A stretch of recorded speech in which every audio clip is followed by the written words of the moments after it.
এবার সন্তানের দিকে তাকায় চোখের পানি ছেড়ে দিয়া বাবা ডেকে ডেকে বলে, এরে সন্তান, তুমি আমার কাছে একের পর এক একটার চাই থেকে আর একটা বড় বড় বলে তুমি ঘোষণা দাও। এবার আমি তোমার সম্মুখে বড়র পরিচয়টা দিব কি? এবার শুনে নাও। আমার মালিকের আসমান জমিন চন্দ্র সূর্য মালিকের আরশের যেই থেকে তোমার বাবার গুনার পরিধি অনেক বড়।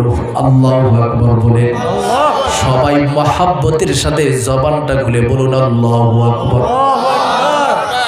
এই জন্য বাবা চোখের পানি ছেড়ে দিয়া কাঁদতেছে। সন্তান বলে, বাবা গো, গুনার কথা স্মরণ করার কারণেই কি আপনি এইভাবে কান্না করতেছেন? ও বাবা, আপনার জীবনের গুনাহ যদি আমার মালিকের আসমান জমিন মালিকের আরশের চেয়ে থেকে বড় হয়, ও বাবা, আপনার গুনার চেয়ে থেকে কি বড় এই জগতে কিছু হতে পারে না। বাবা এবার সন্তানের দিকে তাকায় চোখের পানি টপ টপ করে ছেড়ে দেয়।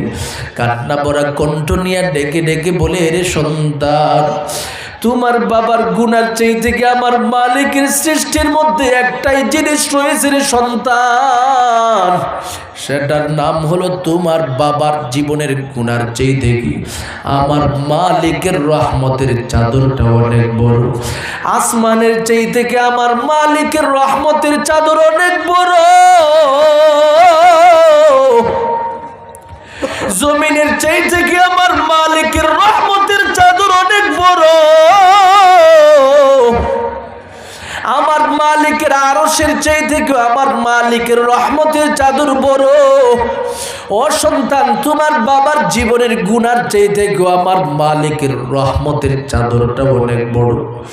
এরে পয়গম্বর মুসা, আমার যে মহব্বতের বান্দাটা নিজের গুনার পরিমাণটাকে আমি মালিকের রহমতের চাদরের সামনে বড় বানায় উপস্থাপন করে আর রহমতটাকে বড় বানাই, তার গুনাহকে রহমতের তুলনায় ছোট ভাবে আর রহমতটাকেই সে বড় হিসাবে উপস্থাপন করে, আমি আল্লাহ কি রহমতের চাদর দিয়ে আমার বান্দাকে মাফ করতে পারি না?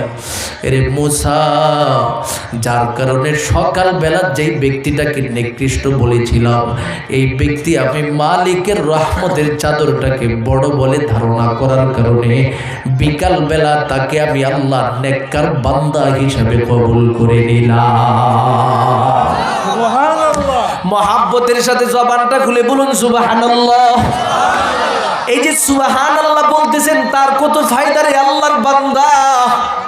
আমার নবী বলেন, মুমিন বান্দা যখন তার জবান থেকে একবার সুবহানাল্লাহ বলে ফেলে, একবার আলহামদুলিল্লাহ বলে ফেলে, ও সুবহানাল্লাহ ওয়াল হামদুলিল্লাহি তামলাআনে বাইনাস সামাই ওয়াল আরদ, মুমিন বান্দা যখন তার জবান থেকে একবার সুবহানাল্লাহ বলে আর একবার আলহামদুলিল্লাহ বলে, আল্লাহ পাক ব্যক্তির আমলনামার মধ্যে আকাশ থেকে জমিন পরিমাণে ফাঁকা জায়গা পরিমাণ নেক দিয়া পূর্ণ করে দেয়। সুবহানাল্লাহ।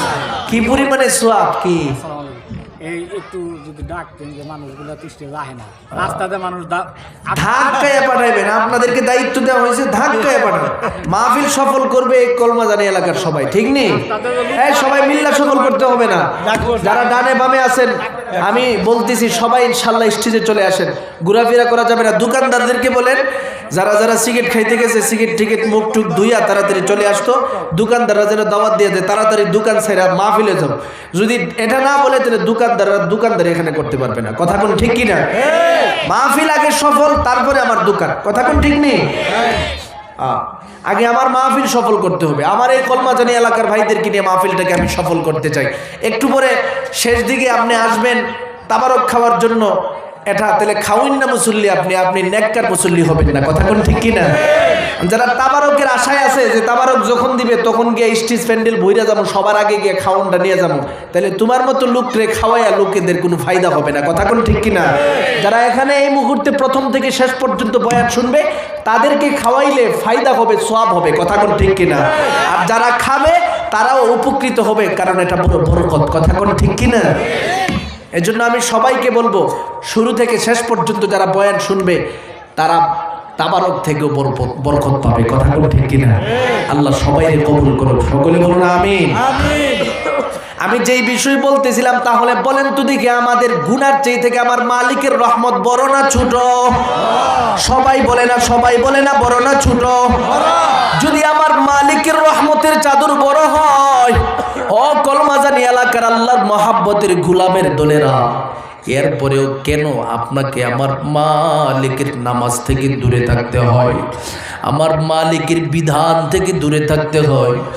যদি আপনি বলেন আপনার পায়ে আমি ধরে দিয়ে যাব, আপনার হাতে ধরবো, পায়ে ধরবো, আর কত আমরা গুনার কাজে থাকবো, আর কত বেয়াদবের জিন্দেগি অন্বেষণ করব, আর কত জিনার কাজ নিয়ে ব্যস্ত থাকবো, আর কত অশ্লীলতা নিয়ে ব্যস্ত থাকবো। আগে শিক্ষিত মানুষ সমাজের মধ্যে ছিল না বলে সমাজের মানুষ দিন বুঝতে পারতো না, কোরআন বুঝতে পারতো না, ইসলাম বুঝতে পারতো না।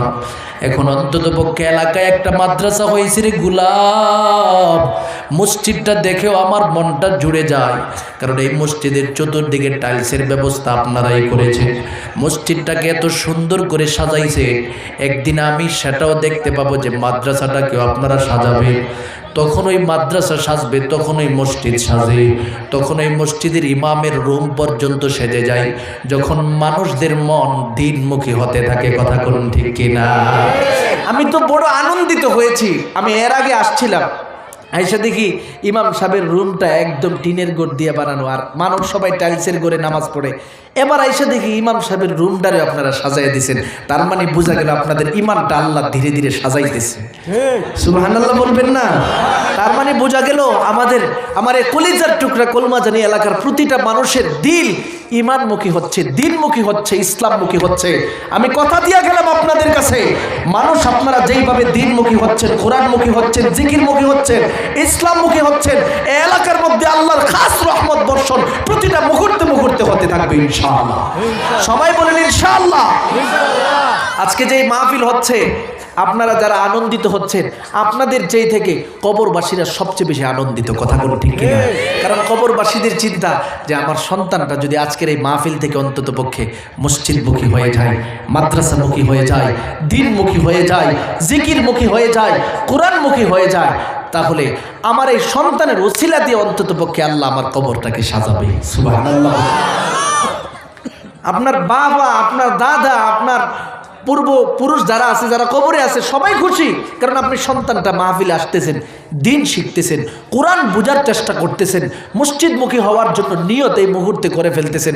সকল প্রকারের অশৃঙ্খলতা, বেয়াদবি থেকে নিজের জীবনটাকে আপনি রক্ষা করে আদবওয়ালা জীবনে ঢুকতেছেন, আলেমদেরকে সম্মানের রাস্তাটা খুঁজে দিচ্ছেন, এলাকার মুরব্বীদেরকে আলাদা সম্মান করতেছেন। এই যে সিস্টেমটা, এটা কিন্তু আজ থেকে 10 বছর 20 বছর আগে কলমাজানি এলাকায় ছিল না। কথা কোনো ঠিক কিনা? কারণ শিক্ষার হার ছিল না, মানুষ বুঝতো না, দিন বুঝতো না। এই জন্য নবী বলেন, যে এলাকার মানুষ যত বেশি দিন বুঝবে, কোরআন বুঝবে, তত বেশি সুশৃঙ্খল হবে। আল্লাহ সবাইকে কবুল করুন, সকলে বলুন আমিন। আপনারা কি করেন যে আপনার ভবিষ্যৎ প্রজন্ম সুশৃঙ্খল হোক, এটা আপনারা চান কি চান না? সবাই বলে না, সবাই বলেন, আপনারা চান কি চান না? সন্তানটা বাপটার সামনে আইসা মাথাটা উঁচু করে এভাবে বুকটা সামনে দিয়া কথা বলুক, এর চেয়ে থেকে সন্তানটা মাথাটা নিচু দিয়া বাবারে বাবার মতো সম্মান দিয়া, মারে মায়ের মতো সম্মান দিয়া, দাদারে দাদার মতো সম্মান দিয়া, দাদুরে দাদুর মতো সম্মান দিয়া, নানারে নানার মতো সম্মান দিয়া, নানুরে নানুর মতো সম্মান দিয়া চলুক। এটা ভবিষ্যৎ প্রজন্ম থেকে আপনারা চান কি চান না? যদি চেয়ে থাকেন, আমি সবার কাছে পায়ে যদি বলেন ধরতে, আমি পায়ে ধরার জন্য প্রস্তুত আছি। সন্তানটাকে দিনমুখী করুন, কোরআনমুখী করুন, ইসলামমুখী করুন। গুনাহ অনেক হয়ে গেছে, আর গুনাহ থেকে গুনাহমুখী হবেন না ভাই।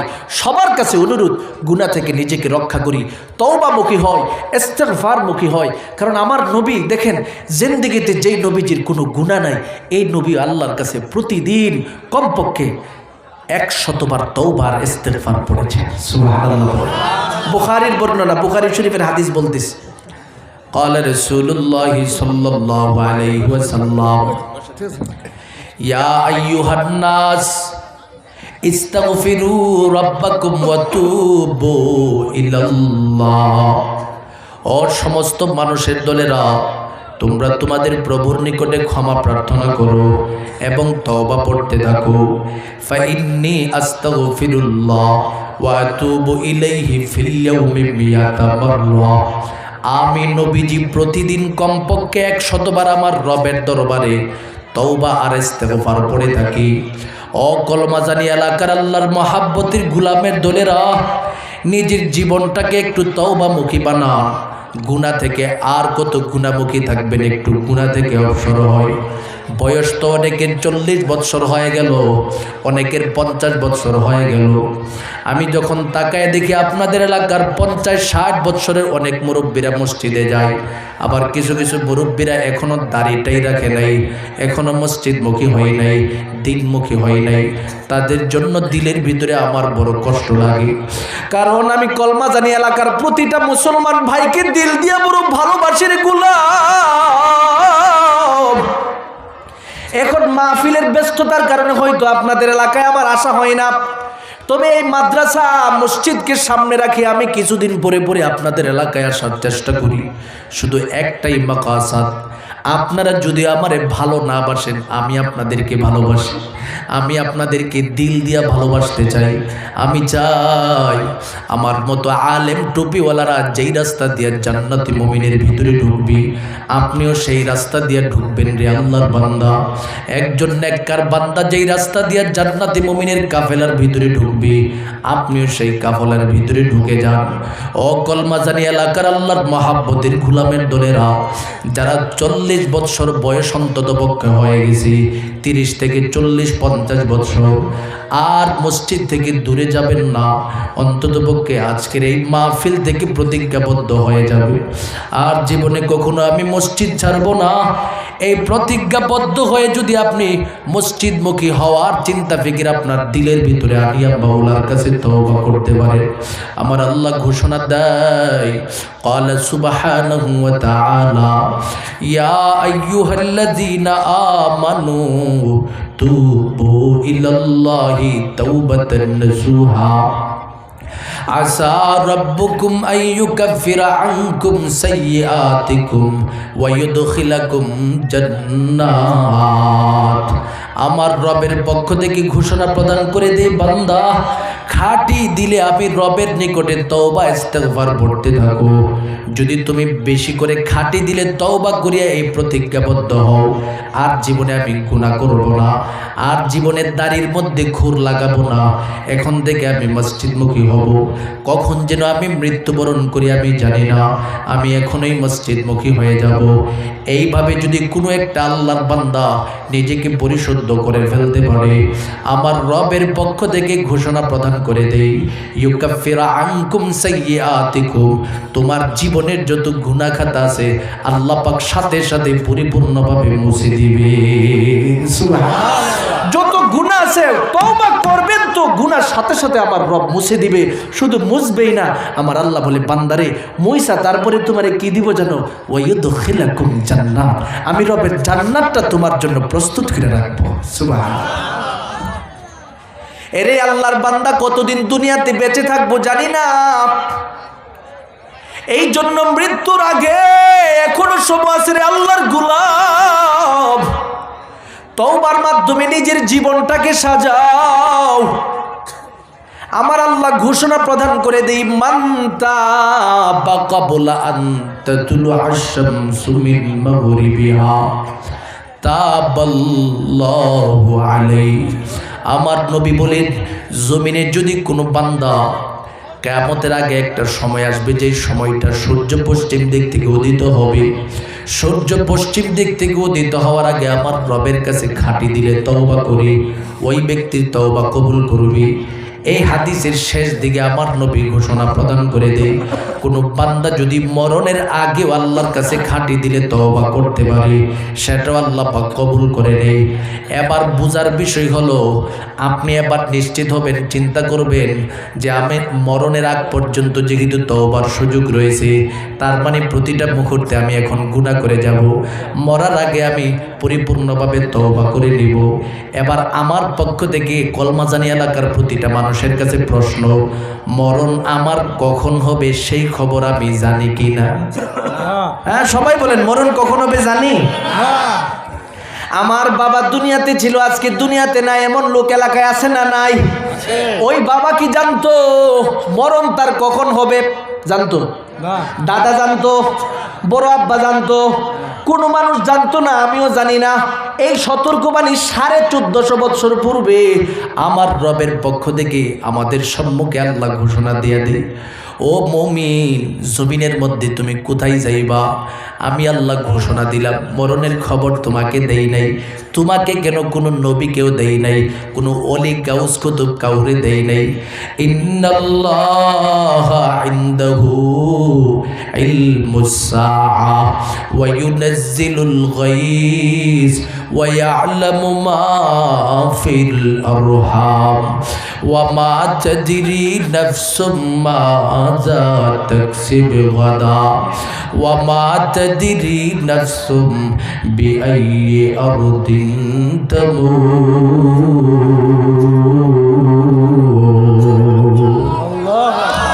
মহাব্বতের সাথে সবাই মুখটা খুলে বলুন আল্লাহু আকবার। আল্লাহ বলে, বান্দা 5 বিষয়ের ইলম পৃথিবীর কাউরে দেয় নাই, কেউ জানে না। 1 নাম্বার, কিয়ামত কখন হবে আমরা কেউ জানি না। কোন নবীরা জানতো?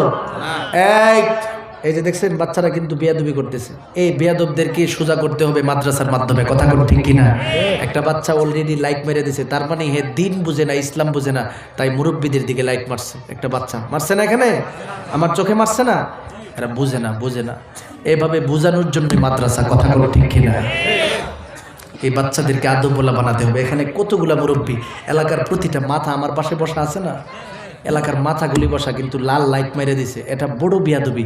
এই বিয়াদবির বিষয়টা যদি ও জানতো, জীবনে করতো? জানার জন্যই মাদ্রাসা। কথা কোন ঠিক কিনা? আস্তে আস্তে আদবওয়ালা বানাতে হবে প্রতিটা সন্তান। আমি চাই আপনারা যদি মাদ্রাসাটাকে আঁকড়ে ধরে সন্তানগুলোকে মাদ্রাসামুখী করতে পারেন, আমি বলবো প্রতিটা ছেলে আদবওয়ালা হয়ে যাবে। আজকে লাইট মারতেছে না, এই লাইটের চিন্তাও তার থাকবে না। লাইটের চিন্তা কি? মানে মুরব্বীদের সামনে আইসা যে আপনার একটু জোরে আওয়াজ দিবে, এটাও সে করার দুঃসাহস করতে পারবে না, কারণ সে জানে যে মুরব্বী আমার কাছে সম্মানের পাত্র। কথা কোন ঠিক কিনা? এই সম্মানের রাস্তাটাই ইসলাম শেখায়, দিন শেখায়, কোরআন শেখায়, মাদ্রাসা শেখায়। কথা কোন ঠিক কিনা? আমার মাদ্রাসায় যে সমস্ত ছাত্ররা আছে, প্রতিটা ছাত্র, এখন যেই ছেলেটা সারাটা দিন দুষ্টামির মধ্যে থাকতো, আলহামদুলিল্লাহ এখন অভিভাবকরা এসে বলে যে হুজুর মাদ্রাসায় মাত্র 1 বছর রাখছি, ছেলেটা ভালো হয়ে গেছে। সুবহানাল্লাহ বলবেন? ছেলেটা ভালো হয়ে গেছে হুজুর, ভালো হয়ে গেছে। একবার চেক করে দেখবেন, মাদ্রাসায় পাঠাবেন।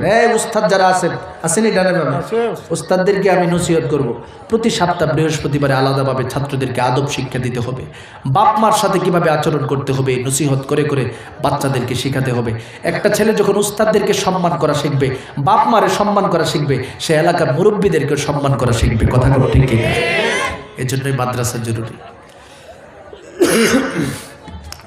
আমি যেই বিষয়টা বলতে চাচ্ছি, আমরা কেউ জানি না মরণ কখন হবে। আল্লাহ নিজে বলেন, ওয়ামা তাদরি নাফসুম বিআইয়ি আরদিন তামুত। মুমিন রে, জমিনের মধ্যে তুমি কোথায় মরবা, তোমার মরণের খবর দুনিয়াতে কেউ জানে না, তুমিও জানো না। সুতরাং আজকে যে প্যান্ডেলের মধ্যে আপনি এসে বসে গেছেন, এই প্যান্ডেলের মধ্যে আপনার মরণ আগমন করতে পারে। আপনি বাড়িতে ঘুমায় ঘুমায় আপনি বয়ান শুনতেছেন, সুযোগ আছে, তারপরে মাহফিলের মধ্যে আসতে পারেন নাই, হঠাৎ করে আপনার সম্মুখে মালাকুল মউত আগমন করতে পারে। ও আল্লাহর মহাব্বতের গোলামের দলেরা, এই জন্য আমার নবী ঘোষণা প্রদান করে দেয়, বান্দা দুনিয়াতে যতদিন পর্যন্ত থাকবা, মরণ থেকে পালানোর যেহেতু কোনো পথ নাই, নিজেকে মৃত্যুর জন্য প্রস্তুত বানাও। আইনামা তাকুনু ইউদরিকুমুল মাউত ওয়ালাউ কুনতুম ফি বুরুজিম মুশাইয়াদা। মরণ থেকে যতই পালাও, মরণ তোমায় লইবে ঘিরি।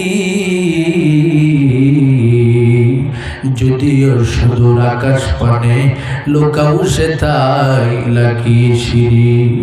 এ দুনিয়া মিশে বলে ভাই শুধু আশার খেলা ঘর, চোখ বুঝিলে দেখবি রে মান কে আপনার কে বাপর, কোথা থেকে আগমন, কোথায় যেতে হবে রে, কে আনিল কি কারণে জানা নাই ভবিতে। নদীর পার ভাঙে ও বার ঘরে, এই তো নদীর খেলা, সকাল বেলার ধনির দই, ফকির সন্ধ্যা বেলা, নদী পথে নৌকা চালাও ওরে মাঝি ভাই, বেলা ডুবার আগে আমি ওপার উড়তে চাই, ডুবে গেলে বেলা রে আর উঠে না, ভেঙ্গে গেলে মেলা রে আর জমে না। ও কলমাজানি এলাকার আমার মহাব্বতের ভাই, আমার মহাব্বতের পর্দাশীলা মা, আমার রবের পক্ষ থেকে বলে দেই বান্দা, তুমি আজকে যে সুন্দর মেলার মধ্যে আছো, এই মেলা হঠাৎ করে তোমার কাছ থেকে কিন্তু ধ্বংস হয়ে যাবে। কখন ধ্বংস হবে? চক্ষুটা বন্ধ হয়ে যাবে যখন। আজকে তোমার সন্তানের মেলা, আত্মীয় স্বজনের মেলা, ডানে বামে তোমার প্রতিবেশীর অভাব নাই। কত মানুষ তোমার ডানে বামে অবস্থান করতেছে রে আল্লাহর বান্দা। এই মেলা তোমার চক্ষুটা বন্ধ হয়ে যাওয়ার সাথে সাথে শেষ হয়ে যাবে। ওরে আল্লাহর মহাব্বতের গোলাম, একটু কি মৃত্যুর জন্য চিন্তা করতে পারি না? কখন আমাকে মালাকুল মউত পাকড়াও করবে, তখন তো আমার যে সন্তান দেখতেছি এটা আমার সাথে যাবে না, আমার বিবিরে আমি দেখতেছি আমার বিবি আমার সাথে যাবে না, যেই দোকান ছাড়া আমি চলতে পারি না, চা খাওয়া ছাড়া চলতে পারি না, ওই দোকানওয়ালা আমার সাথে যাবে না, দোকানও আমার সাথে যাবে না, আমার সাথে দুনিয়ার জমিনে যত নেকের কাজ করে যাব সবগুলো যাবে। এই জন্য আল্লাহর বান্দা, একটু বাস্তবতার নিরিখে আমরা সকলেই চক্ষুটাকে একটু বন্ধ করি, অন্তত পক্ষে মুরাকাবার নজরে তাকায় দেখি, যখন আমি দুনিয়া থেকে বিদায় হয়ে যাব, আমার সন্তানটা আমার পাশে দাঁড়ায় দাঁড়ায় চোখের পানি ছেড়ে দিয়া কান্না করবে। এলাকার ইমাম সাহেবের নিকটে উপস্থিত হয়ে বলতে থাকবে, ও ইমাম সাহেব হুজুর, আমার বাবা দুনিয়ার জমিন থেকে বিদায় হয়ে গেল। ইমাম সাহেব জিজ্ঞাসা করবে, তোমার বাবার নাম কি? জবাবে বলবে, আমার নাম আব্দুল্লাহ। এবার ইমাম সাহেব কলমা জানি এলাকার মসজিদের মাইকের মাধ্যমে এলান করে দিবে আর বলতে থাকবে, ও কলমা জানি এলাকার আল্লাহর মহাব্বতের গোলামের তোলেরা, আব্দুল্লাহ নামক একজন ব্যক্তি দুনিয়ার জমিন থেকে বিদায় হয়ে গেছে। তোমরা যে যেখানে আছো সবাই অমুক টাইমে জানাজার নামাজ হবে, জানাজার জন্য সবাই শরীক হবা, অমুক টাইমে চলে আসবা। ইমাম সাহেব এবার আপনার বাড়িতে যাবে, আপনার সন্তানকে সকলে মিলে আসিয়া বিভিন্নভাবে বুঝাবে। এলাকার পাড়া প্রতিবেশী সবাই ঐক্যবদ্ধ আসে, ঐক্যবদ্ধভাবে আসিয়া বলবে, আব্দুল্লাহ আমাদের বড় মহাব্বতের মানুষ ছিল, আব্দুল্লাহ আমাদেরকে ছেড়ে চিরতরে দুনিয়া থেকে বিদায় হয়ে গেল। এইভাবে প্রতিটা মানুষ আপনার পাশে দাঁড়ায় দাঁড়ায় অল্প কিছু সময় কাটবে আর আফসোস করতে থাকবে, আব্দুল্লাহর সাথে আমাদের সাক্ষাৎ হবে না। এবার আপনার জানাজার নামাজ পড়ার জন্য ইমাম সাহেব ঘোষণা দিবে, চলো আব্দুল্লাহরে দ্রুত জানাজার নামাজ পড়ানোর জন্য মাঠে নিয়ে যাও। আপনাকে আমাকে একত্রিত করে এবার আমি তো মৃত লাশ হয়ে পড়ে থাকবো। এবার মসজিদের যেই পালকি রয়েছে সেটার মধ্যে শোয়া আমাকে রওনা হয়ে যাবে। প্রতিটা মানুষ আমার পিছনে পিছনে চলতে থাকবে, আমার গেটের সম্মুখ দিয়ে আমাকে নিয়ে যাওয়া হবে। আমি আবার চিন্তা করব, আমার সন্তানের দলেরা আমাকে গেট দিয়ে নিয়ে যায়, এই গেট দিয়ে তো আমি আর জীবনে কখনো ঢুকতে পারবো না। এবার আমার লাশটাকে নিয়ে কলমাজানি বাজারের উপর দিয়ে যায়। আমি বলতে থাকবো, আর তো জীবনে এই বাজারে আমার আশা হবে না। কলমাজানি এলাকার প্রতিটা ঘরের মানুষ বলবে, আব্দুল্লাহর লাশ নিয়ে যায়। এবার আমার জানাজার নামাজ শেষ করিয়া সবাই মিলে ঐক্যবদ্ধভাবে আমাকে নিয়ে কবরস্থানে নিয়ে যাবে। আমার সন্তান কবরে নামবে, আমার ভাতিজাটা কবরস্থানে নামবে, আমার ভাগিনাটা গোরস্থানের মধ্যে নামিয়ে তিনজন মিলে আমাকে লাশটাকে সেই জমিনের নিচে শুয়াইয়া আমার কাফনের কাপড়ের ভাতটাকে খুলে দিয়া আমার ভাতিজাও একা একা আমাকে রেখে দিয়ে চলে যায়,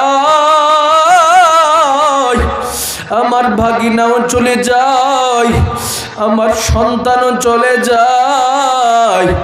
আমি আবার চিৎকার করে করে কাঁদতে থাকবো, আমার সন্তান আমারে দিয়ে এখানে চলে যাইতেছে, অথচ এই সন্তানের জন্য দুনিয়াতে কত অপরাধ করলাম, আত্মীয় স্বজনের সফলতার জন্য কত নামাজ ছাড়লাম, কত আলেমদের বিরোধিতা করলাম, কত হাজি সাহেবদের বিরোধিতা করলাম, কত কোরআনের বিরোধিতা করলাম। এরে আল্লাহর মহাব্বতের গোলামের দল, এই যে কবরে আপনাকে রেখে দিবে, এখন থেকে কিন্তু দুনিয়াতে আপনার আশেপাশে আপনার সন্তান নাই, আপনার আত্মীয় স্বজন নাই, যার প্রভাবে প্রভাবিত হয়া আপনি সমাজে জুলুম করেছে, অন্যায় করেছে, ওই ব্যক্তিও কিন্তু আপনার সাথে যাবে না, মাটির মধ্যে আপনাকে সহায় দেওয়া হবে। আমার নবী ঘোষণা প্রদান করে দেয়, আল কবরু রাউজাতুম মিন রিয়াজিল জান্নাহ আও হুফরাতুম মিন হুফারিন নার। আমার নবী বলেন, কারো কারো কবরটা হয়ে যাবে জান্নাতের বাগান, কারো কবরটা হয়ে যাবে জাহান্নামের টুকরা। কার কবরটা জান্নাতের বাগান হবে? যেই ব্যক্তি দুনিয়াতে তওবার বয়ান শুনিয়া সকল প্রকারের গুনাহ থেকে নিজেকে রক্ষা করিয়া অহংকার মুক্ত জীবন নিয়া দুনিয়ার জমিনে চলাফেরা করেছে, ক্ষমতা ছিল, টাকা পয়সা ছিল, সম্পদ ছিল, তারপরেও সম্পদের প্রভাব দেখায় নাই, ক্ষমতার প্রভাব দেখায় নাই, সবসময় নিজেকে ছোট ছোট মনে করে মসজিদমুখী হয়েছে, দিনমুখী হয়েছে, কোরআনমুখী হয়েছে, জিকিরমুখী হয়েছে, তাদেরকে দেখে দেখে আমার নবী ঘোষণা দেয়, আমার আল্লাহ তার কবরটাকে জান্নাত দিয়ে সাজায় দিবে। আর বিপরীত পক্ষ, আও হুফরাতুম মিন হুফারিন নার, দুনিয়াতে যেই ব্যক্তিটা অহংকারের জীবন নিয়ে চলছে রে গোলাম, অল্প কিছু ক্ষমতা পাইয়া, টাকার সম্পত্তি পাইয়া, অল্প কিছু প্রভাব বিস্তার তার মধ্যে ছিল, গোটা জাতির সম্মুখে প্রভাব বিস্তার করেছে, বিভিন্নভাবে মানুষদের উপরে জুলুম করেছে, অন্যায় করেছে, অত্যাচার করেছে, যেভাবে মনে চায় সেভাবে তার জীবনটাকে পরিচালনা করেছে। আমার নবী বলেন, ওই ব্যক্তিটার ব্যাপারে কবর সাথে সাথে জবাব দিয়ে দিবে। কি জবাব দিবে রে আল্লাহর বান্দা? নবী বলেন, কবরটা দুই দিক থেকে দূরে সরে যাবে, ডান দিকে দূরে সরে যাবে, বাম দিকে দূরে সরে যাবে। ডান বাম দিক থেকে এমন জোরে একটা চাপ মারবে, এক একটা চাপের কারণে গুনাহগার বান্দার হাড্ডিগুলো চরমান হয়ে যাবে। নবীজি এইভাবে আঙ্গুলগুলো দেখা বলে, আরে গুনাহগারের দল শুনে নাও, যদি দুনিয়াটাকে নেকের দুনিয়া না বানাও, জুলুম অন্যায়ের দুনিয়া থেকে তুমি যদি নিজেকে মুক্ত না রাখতে পারো, তোমার অবস্থাটা কি হবে? এইভাবে আঙ্গুলটাকে নবীজি দেখায় বলে, গুনাহগার অহংকারী বান্দাটাকে কবর দুই দিক থেকে এমন জোরে একটা চাপ মারবে, একটা আঙ্গুল যেভাবে আর একটা আঙ্গুলের ভিতরে ঢুকে যাবে, গুনাহগার বান্দার একটা ছাটনি আর একটা ছাটনার ভিতরে ঢুকে যাবে। চিৎকার মেরে দিয়া আমার রবের দরবারে চোখের পানি ছেড়ে দিয়া কাঁদবে, ডেকে ডেকে বলবে, ওগো দয়ার আল্লাহ, আমার মতো অপরাধী কেউ ছিল না, ওরে মালিক, আর তো সহ্য করতে পারি না রে আল্লাহ। আল্লাহ এবার বলবে, রে গুনাহগার, তোমার কলমাজানি এলাকায় কি কোনো মাদ্রাসা ছিল না, কোনো মসজিদ ছিল না? এলাকায় কি ইমাম ছিল না? এলাকায় কি দিনদার আল্লাহর বান্দাদের দলেরা ছিল না? যারা সব সময় ফজরের নামাজের জন্য মসজিদমুখী হয়ে যাইত, জোহরের নামাজের জন্য মসজিদমুখী হয়ে যাইত, তাদের পথের পথিক তুমি হতে পারো নাই কেন? একজন দুর্বল বান্দা, টাকা নাই, সম্পত্তি নাই, তার উপরে তুমি জুলুম করেছো, অন্যায় করেছো, প্রভাব বিস্তার করছো। আজকে তাকায় দেখো শাস্তির পর শাস্তি তোমার উপভোগ করতে কেমন লাগে। ও কলমাজানি এলাকার আল্লাহর মহাব্বতের গুলামের দলেরা, একটু কি কবরের কথা মনে পড়ে না? মরণের কথা মনে পড়ে না? এই কারণেই তো আমার নবী ঘোষণা প্রদান করে দেয়, পরিপূর্ণভাবে তওবা করো, পরিপূর্ণভাবে ইস্তেগফারের মাধ্যমে নিজের জীবনটাকে সাজাও, দিনমুখী হও, কোরআনমুখী হও, আদব বলার জীবন অন্বেষণ করো, বেয়াদবের জিন্দেগি থেকে নিজেকে পরিপূর্ণভাবে রক্ষা করো। আজকে তুমি যেই গ্রামের মধ্যে থাকিয়া প্রভাব দেখাও, ক্ষমতা দেখাও, একদিন যখন তুমি মরে যাইবা দেখবা ওই ব্যক্তিরা যাদের উপরে তুমি ক্ষমতা দেখাইছো সবার আগে বলবে আল্লাহ এই ব্যক্তিটারে নিয়ে গেছে, মানে আমরা তার জুলুম থেকে কিছুটা রক্ষা পাইলাম। এই কথাটা যখন একটা ব্যক্তির জবান থেকে বের হয়ে যাবে তোমার অস্তিত্ব কি হবে এবার একটু চিন্তা করে দেখো রে আল্লাহর বান্দা। এ কারণে সবার কাছে হাতে পায়ে ধরে যায় আমি আপনাদের কাছে জীবন রূপটা করে যাব। ক্ষমতা আছে, টাকা আছে, সম্পত্তি আছে, তার প্রভাব দেখানোর চেষ্টা করবেন না, কারণ এই ক্ষমতা বেশি দিন থাকে না। তার প্রমাণ আমরা 5 আগস্টের আগে দেখেছি। 5 আগস্টের আগে যার ক্ষমতা ছিল এবার 5 আগস্টের পরে তাকে খুঁজেই পাওয়া যায় না। কথা কোন ঠিক কিনা? 5 আগস্টের আগে যাদের কথা ছাড়া কোনো মাহফিলই হতো না, আজকে তাদের ক্ষমতা গেল কোথায়? এই জন্য সাময়িক ক্ষমতার জন্য পাগল হয় না রে গোলাম। নিজেকে জুলুম থেকে রক্ষা করো, অন্যায় থেকে রক্ষা করো, মানুষের মন বুঝার চেষ্টা করো, মানুষমুখী হও, দিনমুখী হও, কোরআনমুখী হও, আদব বলামুখী হও। যদি এইভাবে নিজের জীবনটাকে সাজায়া খাটি দিলে তওবার জীবন অন্বেষণ করতে পারো, আমার রবের পক্ষ থেকে ঘোষণা প্রদান করে দেই ইউহিব্বুত তাওয়াবিন, আমি আল্লাহ দুনিয়ার সমস্ত তওবাকারীদেরকে প্রতিটা মুহূর্ত ভালোবাসার জন্য পাগল থাকি। সুবহানাল্লাহ। 2 নম্বরে আল্লাহ বলেন ওয়া ইউহিব্বুল মুতাতাহহিরিন, এরে গোলাম নিজের জীবনটাকে যদি আমি মালিকের মহাব্বতের ভিতরে ঢুকাতে চাও, 2 নাম্বার গুণ আলোচনার সূচনায় বলেছিলাম 2টা গুণের উপরে কথা বলবো। 1 নাম্বার তওবাকারী হও, 2 নাম্বার নিজেকে পবিত্র বানাও, পবিত্রতার জীবনের ভিতরে ঢুকো। আর পবিত্র তখনই হওয়া যায় যখন দিন বোঝা যায়, ইসলাম বোঝা যায়, কোরআন বোঝা যায়, দিন শেখা যায়। যেই ব্যক্তি দিন বুঝে না, কোরআন বুঝে না, ইসলাম বুঝে না, সে উযু কি জিনিস সেটা বুঝে না। কথা কোন ঠিক কিনা? ও আল্লাহর মহাব্বতের গোলামের দলেরা, আজকে আপনি উযু জানেন না, পবিত্রতা কি জিনিস জানেন না, নিজে ভুল করেছেন, অন্তত পক্ষে সন্তানটাকে এই ভুলের সম্মুখীন করাবেন না। সন্তানকে দিন শেখানোর চেষ্টা করবেন, তাহারাত শেখানোর চেষ্টা করবেন, পবিত্রতা শেখানোর চেষ্টা করবেন। তার জীবনটাকে আমার মালিকের মহাব্বতের পাত্র হওয়ার রাস্তাটাকে সহজ করার ব্যবস্থা করে দিবেন। এই 2টা গুণ যদি আপনার মধ্যে পরিপূর্ণভাবে থাকতে পারে, আমার আল্লাহ ঘোষণা দেয় বান্দা আমি আল্লাহরে ভালোবাসার জন্য তুমি ঘোরাফেরা করার প্রয়োজন নাই। 1 নাম্বার তওবাকারী হয়ে যাও, 2 নাম্বার নিজে পবিত্র থাকো, সন্তানরে পবিত্রতার রাস্তা শেখায় তারেও পবিত্র রাখার চেষ্টা করবা। 2টা গুণ যখন তোমার মধ্যে থাকবে, আমি আল্লাহ নিজে ঘোষণা দিয়ে দিলাম তোমাকে ভালোবাসার জন্য কলমাজানি এলাকায় আমি আল্লাহ প্রবেশ করে ফেলবো। ইউহিব্বুত তাওয়াবিন, আল্লাহ বলে আমি ভালোবাসার জন্য আসবো। সুতরাং আমি রবকে তুমি যদি ভালোবাসার লিস্টে ঢুকাতে চাও তওবা করো বান্দা। এজন্য আমি কলমাজানি এলাকার ভাইদের কাছে বলবো, জীবনে অনেক গুনাহ হয়ে গেছে, আর নই, এখন থেকে অন্তত পক্ষে দিনমুখী হয়, নামাজমুখী হয়, আদব বলার জীবন অন্বেষণ করি। আপনি বাবা যদি আজকে দিনমুখী হয়ে যান, দেখবেন সন্তানটা ভবিষ্যতে আপনার আগে যেই বয়সে আপনি নামাজমুখী হয়েছেন এর চেয়ে থেকে আরও 10 বছর 20 বছর আগে সন্তানটাও নামাজমুখী হবে। কথা কোনো ঠিক কিনা? এজন্য একটা নেককার সন্তান যদি দুনিয়াতে রেখে দিয়ে যেতে পারেন, আপনার মতো কল্যাণময় বান্দা আর কেউ হতে পারে না। কথা কোনো ঠিক কিনা? এ কারণে আমি সবার কাছে অনুরোধ করবো, 1 নাম্বার তওবা, ইস্তেগফার এই জীবনে ঢুকাবেন। ইস্তেগফারের আমল বড় জরুরি।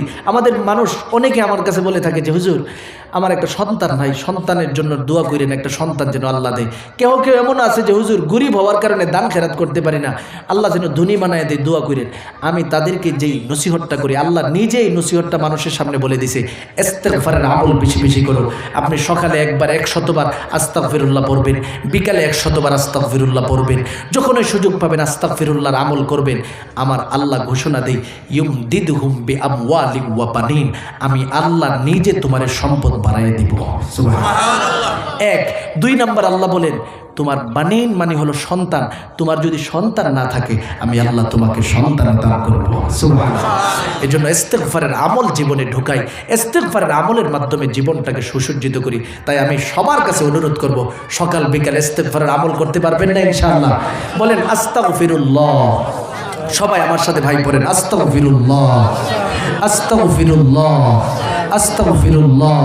এই যে আস্তাগফিরুল্লাহর আমল করবেন, আল্লাহ আপনার দিলটাকে পবিত্র বানায় দিবে, আর রবের কাছে আপনি যা চাবেন তাই পাবেন। সুবহানাল্লাহ বলবেন না? বিশেষ করে মানুষ সম্পত্তি চায়, হালাল উপায়ে আল্লাহ পাক আপনাকে সম্পত্তির ব্যবস্থা করে দিবে। সুবহানাল্লাহ। এই জন্য ইস্তেগফারের আমল চালায়া যান, বড় গুরুত্বপূর্ণ আমল। রব্বে কারীম আমাদের সকলকে তওবা এবং ইস্তেগফার করার মাধ্যমে নিজেকে পবিত্র রাখার তৌফিক দান করুন, এবং রবের ভালোবাসা দিলের ভিতরে ঢুকানোর তৌফিক দান করুন। সকলে বলুন আমিন। আমি আপনাদের সামনে মাদ্রাসাটাকে সামনে রেখে একটু কথা বলতে চাই। এই যে মাদ্রাসাটা আছে, মাদ্রাসাটার জন্য যে ছেলেগুলি দিনমুখী হইতেছে, এটা আপনাদের এলাকার জন্য কল্যাণ কি কল্যাণ না? এই মাদ্রাসাটা সবসময় থাকুক, মসজিদটা সবসময় সুপ্রতিষ্ঠিত থাকুক, এটা আপনারা চান কি চান না? আমি এখান থেকে গত 2 বছর আগে আমি আসছিলাম, গত বছর আপনারা আমার কাছ থেকে ডেট চাইছেন, এর আগের বছর আপনারা আমার কাছ থেকে ডেট চাইছেন, আমি সুযোগ হয় নাই, দিতে পারি নাই, এবারও সুযোগ নাই। আজকে আপনাদের এখান থেকে আমি যাব কালিয়াকৈর, সেখানে গিয়ে আমি 10টায় বয়ান ধরবো, এই জন্য সুযোগ নাই। এরপরে আমি আপনাদের এখানে আপনাদের ভালোবাসায় বাদ আল এশা আমি মুরব্বীদেরকে বলছি যে আমি যাব, সেখানে আমি উপস্থিত হব ইনশাল্লাহ। আপনারা মহাব্বতের সাথে এর আগে যখন আমি ডাক দিয়েছিলাম মসজিদের জন্য আপনারা দান করেছিলেন, আজকে আমি আপনাদের কাছে মাদ্রাসা মসজিদ উভয়টার জন্য একটু চাই, আপনারা সকলে দিলটা খুলে যে যতটুকু পারেন সহযোগিতা করবেন। বিশেষ করে বাপ মা পাগল আমি কয়েকটা সন্তান চাইতেছি, যারা মহাব্বতের বাবা মারে স্মরণ করিয়া, বাবা মা দুনিয়াতে বেঁচে আছে তার নেক হায়াতের জন্য, দুনিয়া থেকে বিদায় হয়ে গেছে তার ইসালে সওয়াবের জন্য, এমন যদি কোনো সন্তান